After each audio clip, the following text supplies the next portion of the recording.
Okay. You guys got the recording, right? Mm-hmm. Yeah. All right. Welcome to our seminar on algorithmic bias. My name is Michael Liu, and I'll let my colleagues introduce themselves. Hi, my name is Crystal Xiao. Hi, I'm Gianna Centurioni.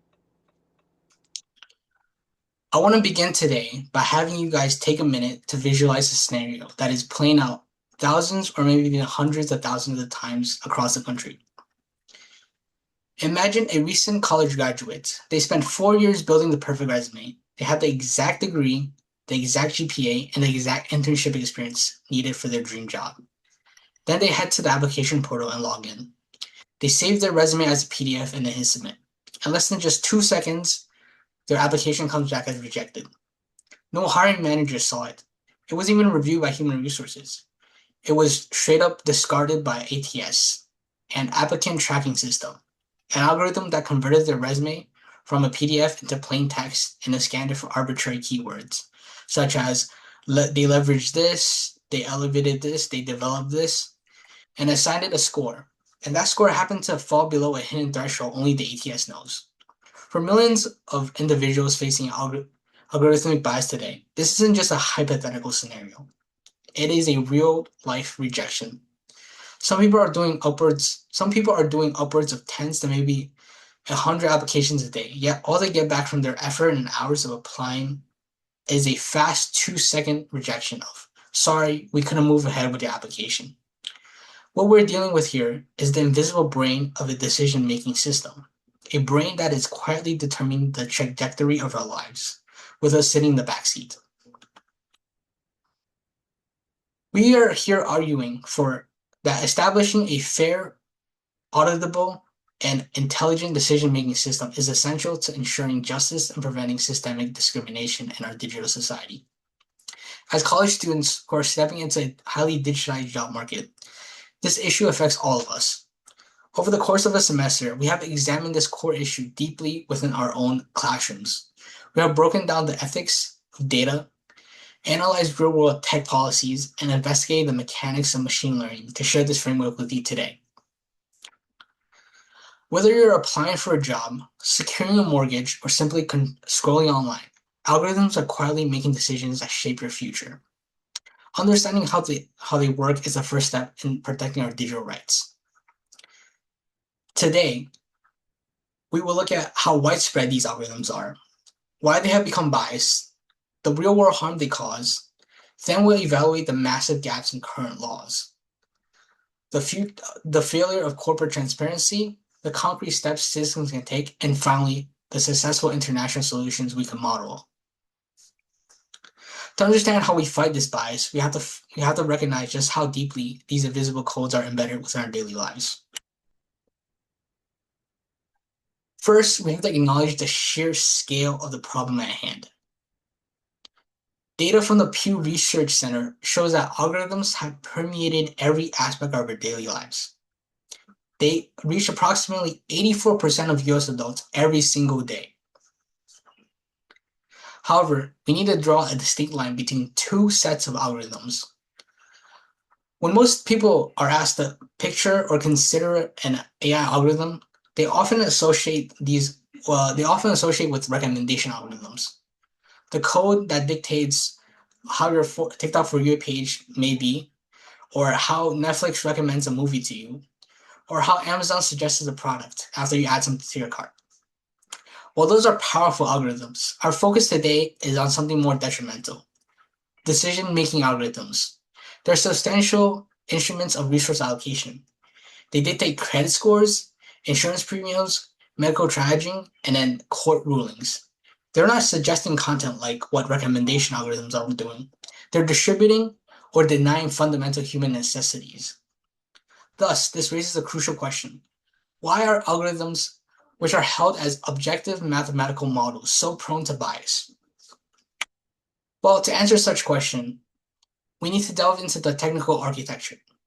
Research in computer science indicates that algorithmic bias primarily stems from three technical issues.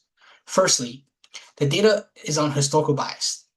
Algorithms aren't born smart, they're not made smart. They must be trained. The training data itself carries layers and layers of historical social discrimination. If you feed a machine learning model, 50 years of hiring data from a male-dominant industry, the algorithm will mathematically deduce that being male is considered a prerequisite for success, which is not true. It learns that and then actively perpetuates our historical inequalities into its results, into its outputs. Second, algorithms frequently use discriminatory proxy variables. A proxy is just essentially a seemingly neutral data point that stands in for a protected class. They're basically a substitute that they use. Looking at the data, looking at the map on screen, for example, if a financial algorithm wants to determine creditworthiness, they might use zip code as a variable, which is that proxy variable I'm talking about. Because of the history of redlining and housing segregation in the United States, a zip code is heavily correlated with both race and an income level. By having zip codes stand in, the algorithm indirectly introduces geographic and racial discrimination, while technically claiming it never looked at race at all. Third, there is a feedback loop that continuously reinforces that initial bias. If predictive policing algorithms decides a specific neighborhood is considered to be high crime, the police department will send more officers there. Because there are more officers, they'll inevitably make more arrests, even if it's just for minor infractions. Those new arrests are then fed back into that same system, into that same algorithm, which then is used to prove that the machine was right. Once bias takes hold, all of that snowballs and grows larger and larger, which end up perpetuating that systemic discrimination. And now, having understood the technical causes of these systems, I'll now pass it on to my colleague to examine the real-world harms of this algorithmic bias. Thank you, Michael. When these technical flows move from the laboratory into the real world, the human cost are devastating. Let's examine how this plays out the field of the employment. In 2014, Amazon sent out to automate their recruitment process. They wanted a system where they could input 100 resumes, and the algorithm would instantly spit out the top 5 candidates. To train this AI, Amazon fed it 10 years of resumes submitted to the company. Because the tech industry has historically been male-dominated, the vast majority of those resumes belong to men. The algorithm didn't just alert to look for coding skills. It learned that the word woman was negative variable. If the resume said captain of the women chess club or listed all women college, the system automatically downgraded the applicant. The AI screen shows the massive gender blind spots. Amazon engineers spent years trying to patch the bias, but the historical data was too deeply embedded. They eventually had to scrap the entire project in 2018. This provides that even the most well-funded tech companies on Earth cannot simply code their way out of the historical bias.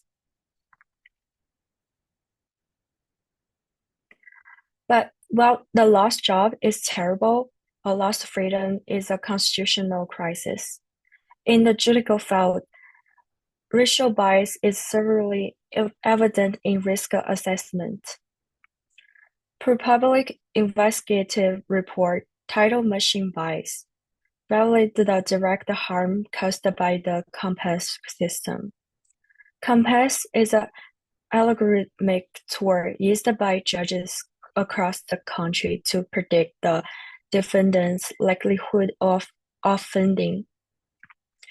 Judges use the score to send bail amount to determine parole. ProPublic analyzed the risk score of 7,000 arrested individuals.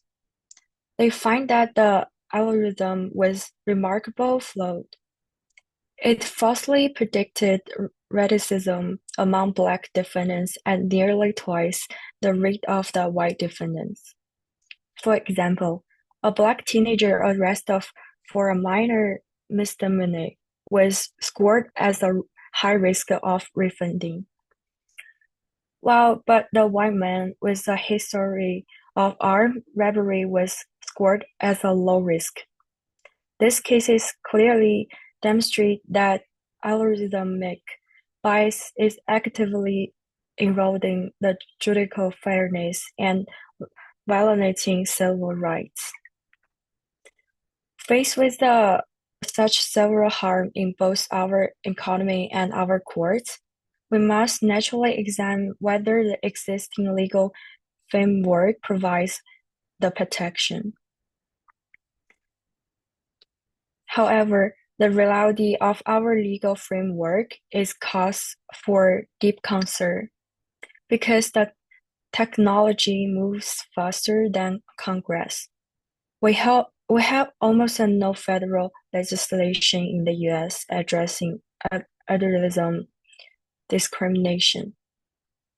If we look abroad to European Union Artificial Intelligence Act, widely considered the most comprehensive tech regulation to date, we still see massive loophole.